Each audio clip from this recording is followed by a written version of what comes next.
welcome to another episode of Astromantics, the show where I talk about whatever I want. I look at astrology. I'm particularly interested in romance and sex and intimacy because it's my favorite thing. Um, yeah, and today's episode, I am dressed a little bit fun. I mean, not that I'm not kind of normally dressed a little bit fun, but I have been watching I Dream of Jeannie recently. I know in some circles that is controversial, and I cannot ignore the amount of privilege that I have to even like something like that show from the past, right? Because but I Dream of Jeannie. My husband had to go out of town, and so I was like, I'm gonna like watch something that we don't watch together, and so I Dream of Jeannie was it. Now, I watched I Dream of Jeannie like a lot of us did here. If you grew up in the States, we watched I Dream of Jeannie a lot. Why? Because it was pretty much on reruns, right? The TV had the same like four channels popping like until cable existed, right? But that's what was up. So I grew up in my grandparents' house and she would watch us during the day and she would have that on. So of course it's going to make some kind of lasting imprint. But also I've been growing more and more this idea of things happen on purpose, right? So maybe everything I've seen and every song I've heard was on purpose, sort of divinely inspired, cosmically inspired.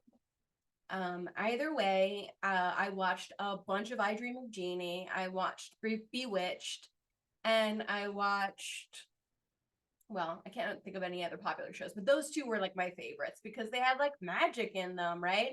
They were both housewives, right? Another sort of privileged thing for its time and sort of, controlling thing for its time. But I want to talk about what I like about I Dream of Jeannie.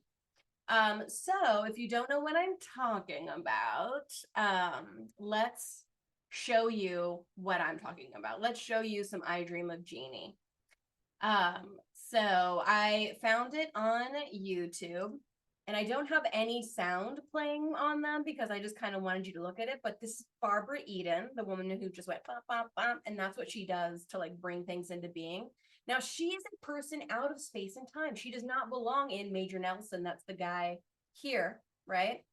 She does not belong in that space and time, right? Oh, good. We got a commercial just in time. Let's skip it. So we have Major Nelson, who's in the Air Force. He's an astronaut, and he lands in the ocean and swims to a beach. And on that beach, he finds a bottle, and in that bottle is a genie, a white female genie. But yeah, so Jeannie, there she is. She's there. And then throughout the show, we'll see her reference like time, right? Like Carthage, right? She is from a time that is not now. And actually, I was surprised at how many things they kind of got right about history. I kind of loved that. Um, Later on, this is the first season. In the second season, she'll have more color, and she's wearing more of like this bright pink color, which I love. So she doesn't really know what Nelson's talking about when he's asking for things. Now, as the season goes on, we see that Jeannie here, Barbra Eaden's character, she keeps trying to serve Major Nelson, and Major Nelson doesn't want to be served. He doesn't want anything big. He doesn't want anything grand. And that's the people she's used to serving, right? People who want big things, ask for big things. So I think that here's an immortal being, right? An immortal person, a genie, right? Who can give you anything you want, can do sort of anything. And then what happens when you get opened up by a person who doesn't want anything, right? They're achieving their own goals. They're doing their own thing. They are in the ultimate service of their community, right? Of their nation, right? As Larry Hagg, who plays Major Nelson, right? Major Nelson's character is. So you have two people who want desperately to serve or who are desperately serving, but they do it in different ways. So we see that Jeannie is always trying to impress her master, because that's what she calls him, because that's sort of what history depicted that as, right? You open a genie bottle and you get wishes, right? Anyway, so I tried to dress a little bit like Barbara Eaden's character, although I end up looking more like her evil twin sister or evil sister, like later on in the episodes. I went for like a high ponytail, and I tried to do some like purple eyeshadow. I don't have any blue. And then I did put on the fake eyelashes, which alone sucked trying to put them on.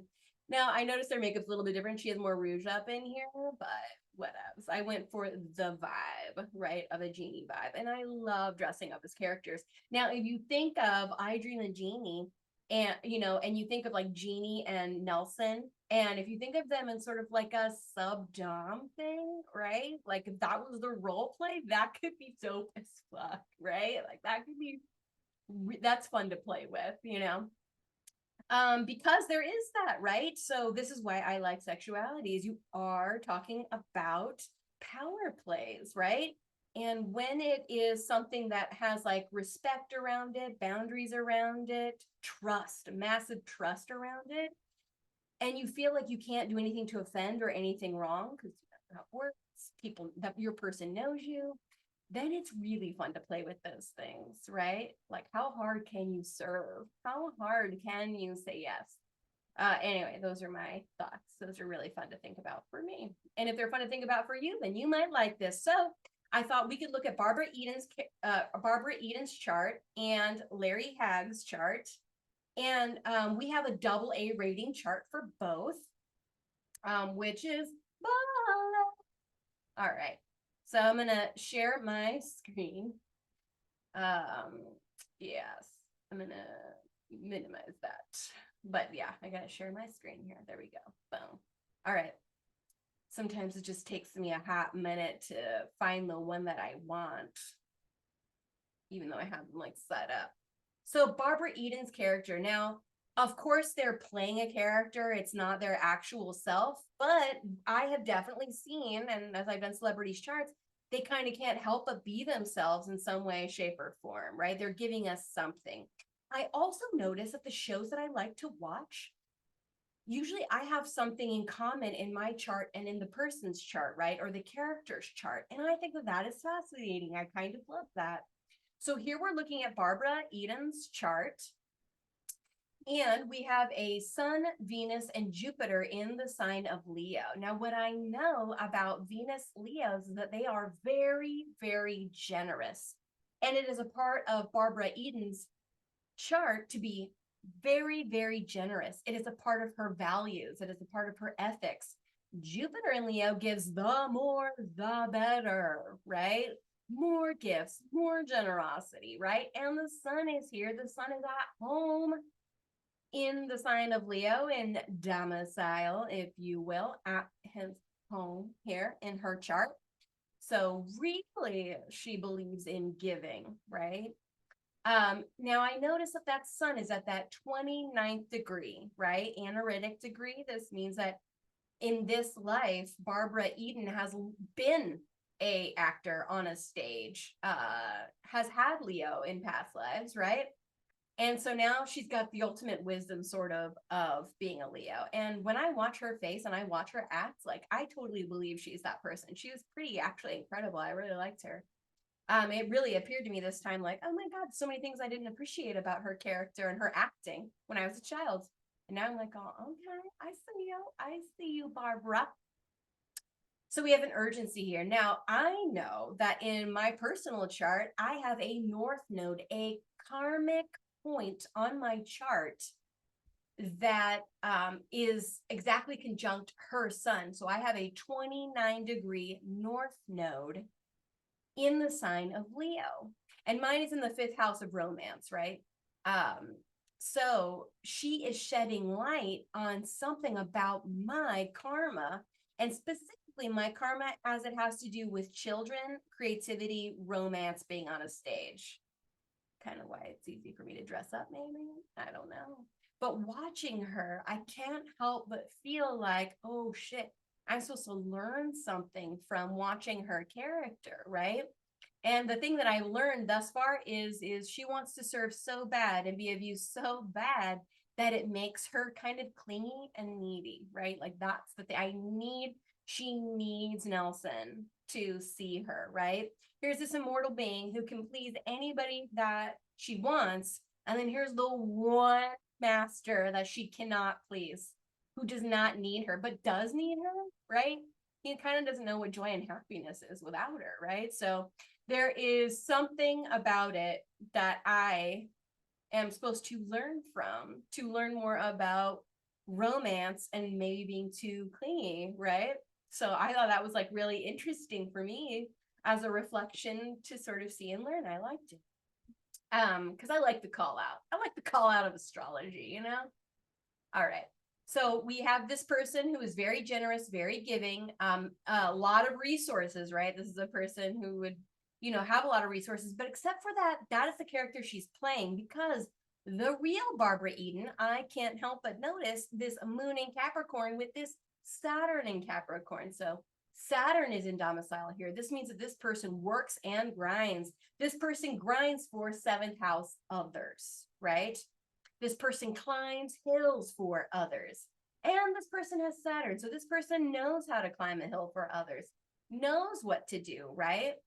So I think that that's a little interesting tidbit. And then this moon in Capricorn. So when I see a moon in Capricorn, a pattern that I've noticed that may not be it's just one that I've noticed. If you have a Saturn in Capricorn and you've noticed this differently, let me know in the comments. Oh, hey, I know a Capricorn who didn't have this. Or if you are a Capricorn moon who has experienced being raised by a single mom, right? Or a mom who felt like she was single. She was the one doing all the things, right?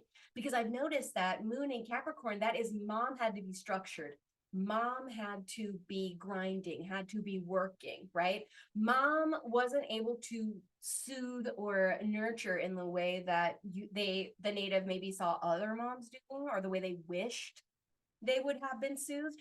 But the moon represents at home and mother, where we feel at home, and it can represent the condition of our mother when we were born. So this person's mother was maybe working and maybe being successful at it, maybe successful at the grind, right? But definitely Barbra Eaden experienced a lot of boundaries, structure, experienced a lot of grind, climbing a ladder, right? Trying to achieve. This person is definitely, it makes their inner world happy to check boxes, to make lists, and knows what it means to be restricted, right? Single moms have to be more restrictive because they have to allow their children to be at home alone and well behaved ish in order for them to go off and do what they need to do, because there isn't two people around, right? So that's what that tells me about this person. And I do know for a fact actually that Barbra Eaden, her parents did divorce when she was 3, and I know that she was raised by another father, a stepfather, father figure, but that's all I know because I didn't look too much into it because I don't care enough. I just love that part. And I love to just say what I see. And then I love you, people like you, if you want to be like, oh my God, I know this about Barbra Eaden, tell me. And if I say something in her chart, especially that you hear and you go, oh my gosh, I know this piece about Barbra Eaden, please write me in that chat box and tell me, what you know about her. This is a AA rating, which means it's a dependable rating. This is birth chart in hand. This is Barbra Eaden's chart. We have a rising Cancer. That is the nurse. I think of nurses. I think of people who are quick to nurture, right? This is a person who is quick to mother, quick to smother. We have Pluto here. That is dark smothering. So a Pluto in Cancer, that can add an extremifier, right? Pluto is generational and it extremifies wherever it's in. So one, it kind of makes me wonder if Barbra Eaden had a difficult delivery, if Barbra Eaden's mother had a difficult delivery. Sometimes when I see Pluto in that first house, it tells me mom had a hard time delivering the baby. That's what I can tell. And with the Cancer moon there, that really tells me that, right? So this could be extreme smothering Extreme need. So Cancer is the sign that likes to be the source, right? If you think of a well in the middle of a community and that is the source of water, that is Cancer's bread and butter. They like to be the source, right? The source of intuition, the source of nurture, the source of mothering. So you put Pluto here, that extremifies it. So we see somebody who is extreme mothering, which I will definitely say is true to the character that I see Barbra Eaden playing, right? Chiron, we also see Chiron in community, which is kind of interesting. So 11th house is friendships. So this is wounds around friendships, around feeling secure around friendships. I wonder if Barbra had friends who maybe weren't secure or financially well off. Maybe she herself didn't always feel financially well off in her community. She's definitely got wounds around it here. Chiron, wounds in friendship, wounds in feeling secure around friendship, wounds in possibly friends asking for money or being insecure. Anyway, my thoughts. So when I look at romance, of course, I'm going to look at the Venus, which we already talked about, is very generous, very giving. Over the top, we put Jupiter next to it. It makes it extra, right?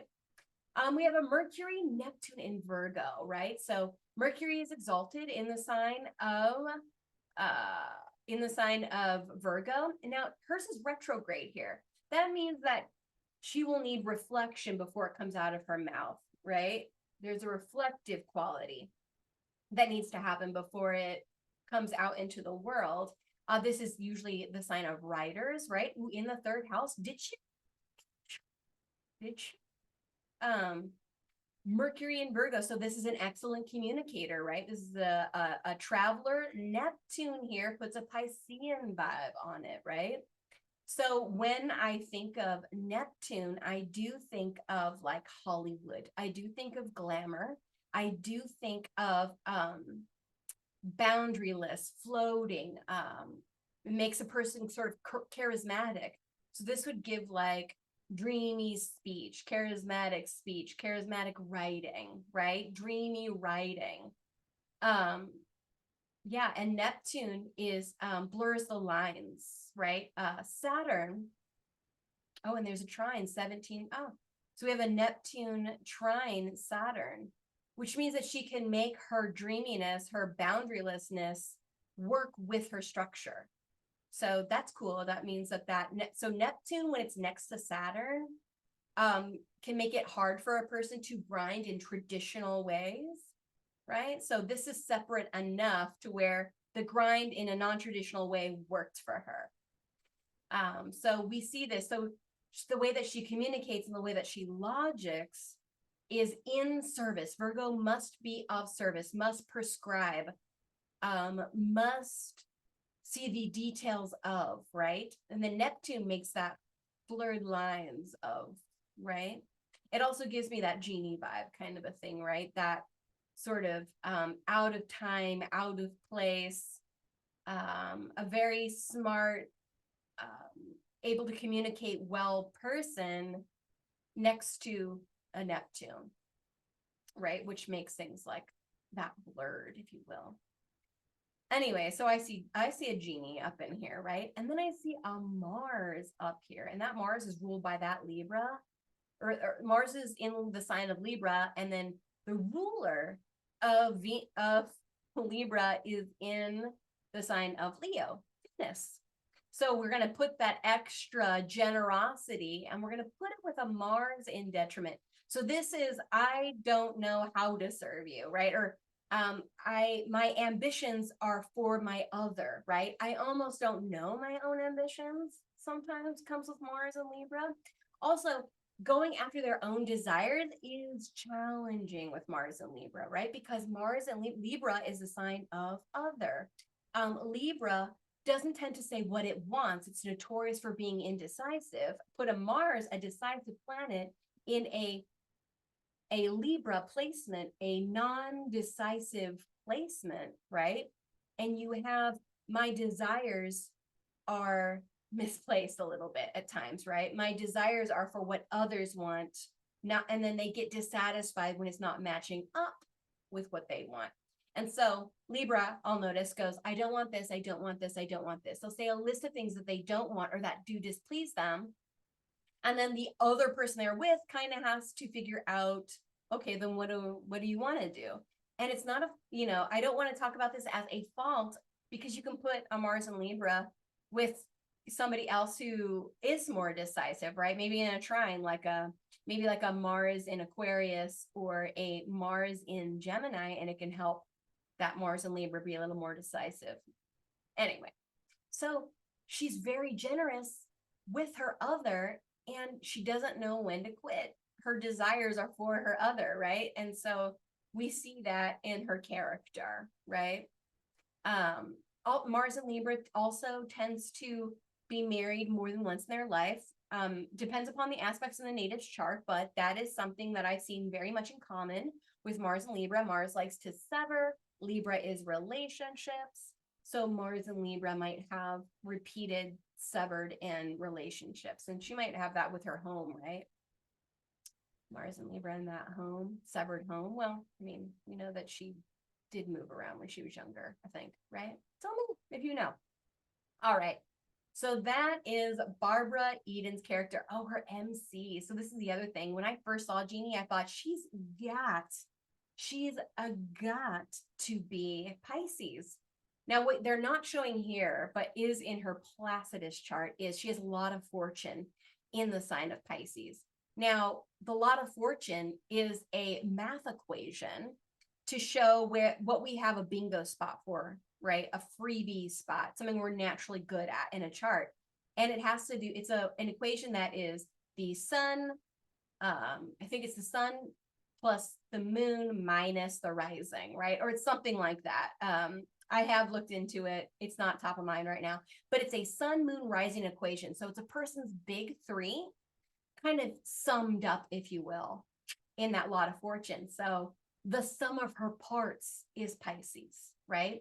Her MC, her career line, is in the sign of Pisces, and it's in the 9th house of cultural travel. So we do see Barbra Eaden playing a character who is from another culture, who is from a dreamland, and who can do magical things. Very Pisces, and out of time, right? Very Pisces, right? And hopeless romantic, very Pisces, right? So that was another thing I wanted to point out. All right, let's go to Major Nelson's chart, or Larry Hag is his name.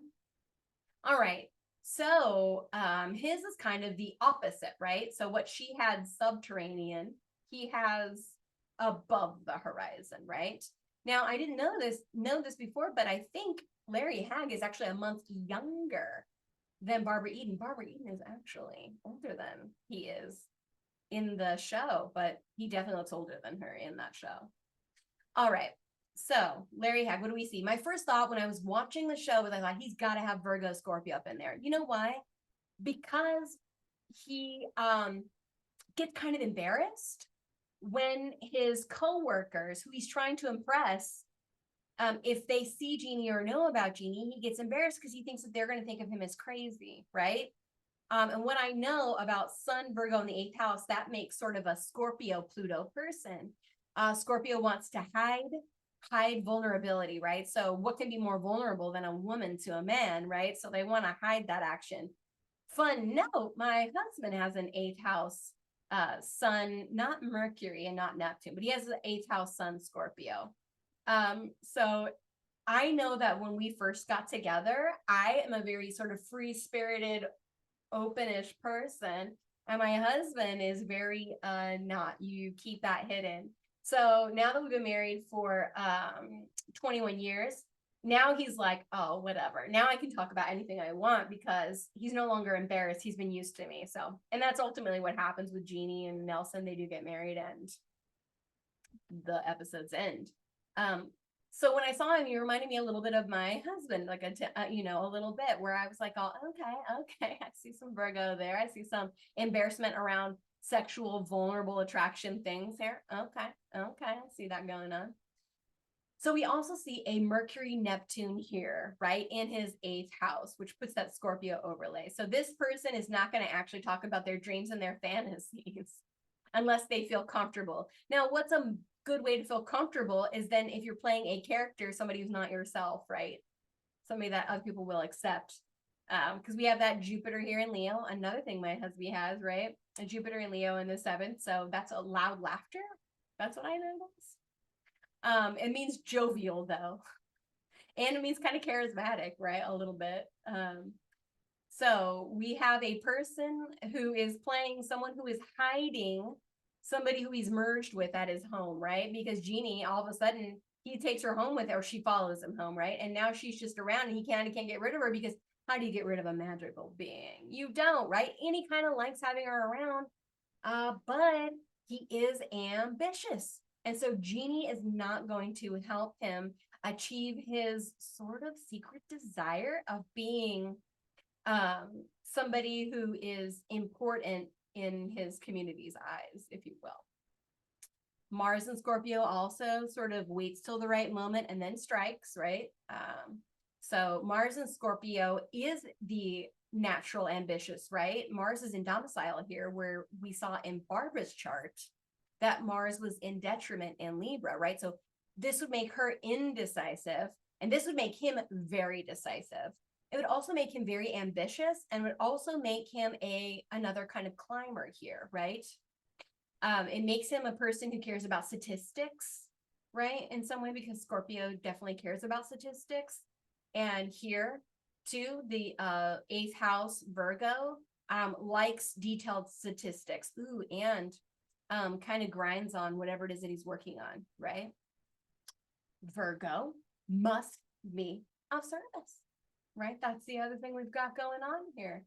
He is of service. He is of service. We see him, his career being of service to the military. Mars in domicile, right? When I see like Mars in Aries or Mars, if I saw Mars in Aries, that person would be a little more, right? But this guy waits, right? And he delays. He doesn't say all of his cards all at once. He waits till you know what he knows and then he reveals it, right? So we have an MC in covert operations too, because Scorpio is like a covert under the radar in a cave until it's ready. It's the sniper waiting till it takes out its shot, right?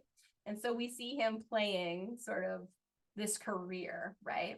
I wonder if he was actually in real life very, very secretive about his sex life here. It makes me wonder that. Because that's the thing that he gets kerfluffled about, right? When he is showing sexual attraction, he's super smooth in the show, right? Women come around and he's like, oh, gets Twitter pated by the ladies, which also kind of gives me that Pisces vibe. Okay, so the Mercury Neptune here. When you see him dancing, he's very smooth at dancing. He's very graceful, right? When you see him charming women, right? Women definitely want to be with him, and he definitely wants to be with women, right? Jeannie is not the only person that he is attracted to, right? He's attracted to many, whereas her soul thing is him, which, kind of sucks. Diversify, baby. But what are you going to do? You're immortal. You're an immortal being, and you can be with anyone. You would want to be with the one person you can't get off. He's a brat, and she's a brat tamer. That's what's going on there, right? And she's the brat tamer, which is sort of the ultimate kind of fun. Anyway, I digress. We see he has a moon in Aquarius up above that rising. So it also kind of gives a little bit of a 12th house vibe here. I have it in whole sign, but in Placidus, it would be more up there to that 12th house, which kind of gives a Pisces overlay to his inner world, his emotions. Now, the moon in Aquarius, that is logical thinking, right? Aquarius logics through what do they know of social structures to be acceptable, right? What's the reality, right? And he's got a Saturn in domicile here, right? Saturn is in the sign of Capricorn here for him. So that moon is extra responsible, extra logical, extra, I don't talk about my feelings unless there's logic behind them, right? Aquarius moons and Aquarius placements, right? They don't do things because of the feeling of it, right? It's not so much a feelings thing as it is is this logically possible? If it's not, why waste your time, right? Walk away from it. And Aquarius in general is pretty good about walking away from things that don't seem logical, that don't get you where you want to go, right? It's very friendly, right? Aquarius also notoriously, they don't know what they have until it's gone. So Aquarius is notorious are like they're friends with everyone, therefore they get along with a lot of people. And then when you're trying to pick one person to be with for forever, right? They have a hard time doing that. So they're kind of flirting with everyone to see like who do they want to be with for forever, right? There's a very logical side. So his emotions are this. So if it doesn't make logical sense emotionally, then you don't want it. So that's it. He's trying to logic. His character is trying to is using that emotional inner world logic to apply to marrying Jeannie, right? So she can never be herself in the world that he lives in because magic isn't believed in, right? So he can't marry someone who is magical. That will not further his career. That will not further his ambitions, right? He wants to be the best. He wants to be the best astronaut. He wants to be an efficient astronaut, right? And here's this Jeannie who's coming in and fucking all that, right? So anyway, I just thought that was like super interesting. And his rising is Aquarius too. So this makes him double logical, right? This is a person who does not just go with feelings, right? He's an appreciator of beauty. So now we have Venus in her domicile of Libra, right? Ooh, an international beauty. Oh my gosh. I wonder if Larry Hagg actually was very attracted to women outside of his culture, his native culture. You know what I mean? Because when I see Venus in the ninth house, and so that is very attracted to higher education. That is very attracted to like teachers. That is very attracted to maybe people who want to teach beauty school, beauty lessons kind of makes me think of too.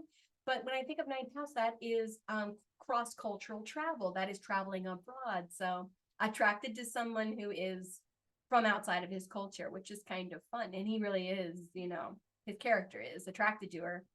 She fucks with his ambitions. And she's very you know, beautiful to him, obviously. He tells her about it, right? Eventually.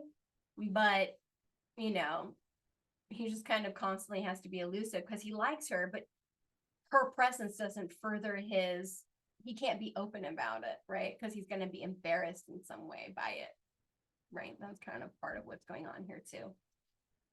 All right. So, what I'm going to do is turn this back on for a second. Oh my gosh, it's been playing the whole time. So this is just a part of it, right? Major Nelson has been captured outside of space and time. Jeannie has obviously blinked him into another spot. Something that I do notice about this show, though, is that they really do try to use the culture that they're talking about, aside from Jeannie, right? Who is obviously a white woman. And then obviously, right? But I do notice that they do try for it sometimes, which outside of this time is not normal, right? Anyway, I'm just saying that I've been watching the show. I've been enjoying the show. It inspires me to want to dress up, you know, it inspires me to want to do power class, right? It inspires me to want to do sort of a master thing. And actually that is sort of a dynamic between my husband and I and other relationships. I have another person who that makes me think of too, where it's like you can give him anything he wants, but he can't find a way to logic you into his life, right? So I do know that one too, and the clinginess, right, for me. So with my husband, I'm like, oh my god, I'm a magical genie. I'm a magical sexy genie, right? I can do anything you want to do. And then he's like vanilla, right? He's like, well, there's nothing that I can think of that I want you to do. And I'm like, bitch, I can do anything. And he's just like, doesn't take me up on it. But, you know, we find other ways to navigate and, you know, be pleasing to each other. So that's what's up. thank you for listening to me talk about I Dream of Jeannie stuff, a show I've been watching. And if you want to watch it, you can find some episodes on YouTube. You can watch all the episodes on Tubi, Tubi, and it's free. So you can watch those things. Second season, I Dream of Jeannie is in color, which is like super rad. And little known fact about me, I've always wanted to decorate a room like the inside of Jeannie's bottle, like, with pillows and drapes and the colors. I love obviously pink, purple, blue. I love jewel tones, right? I love them. So I've always wanted a room like that. And I have kind of temporarily decorated rooms to be like that, but I think it'd be cool. All right, I'll talk to you kiddos later. Have a great day. Bye.